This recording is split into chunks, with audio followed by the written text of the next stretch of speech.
Ternyata ini alasan Bupati Purwakarta Ane Ratna Mustika gugat cerai anggota DPR Deddy Mulyadi. Anggota DPR RI Deddy Mulyadi dan Bupati Purwakarta Ane Ratna Mustika menjalani mediasi dengan Bupati Purwakarta Ane Ratna Mustika di Pengadilan Agama Purwakarta pada Kamis 27 Oktober 2022.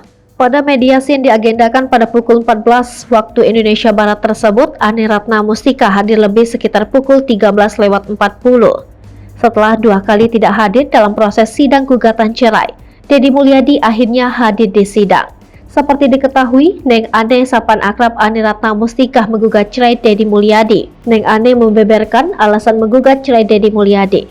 Neng Ane hanya menyebutkan bahwa Deddy Mulyadi telah melanggar syariat Islam dan peraturan perundang-undangan. Bahkan dirinya menegaskan bahwa tidak akan melakukan gugatan cerai bila memang Deddy Mulyadi tidak melanggar syariat Islam. Lebih lanjut, ia mengatakan kehadiran Deddy Mulyadi dalam mediasi ini membantu dirinya untuk mempercepat proses gugatan cerai yang sedang berlangsung. Sementara itu, Deddy Mulyadi selaku tergugat mengatakan selama dirinya menjadi wakil bupati selama 5 tahun dan menjadi Bupati Purwakarta 10 tahun, tidak pernah kepikiran untuk melakukan gugatan cerai terhadap istrinya yaitu Ane Ratna Mustika.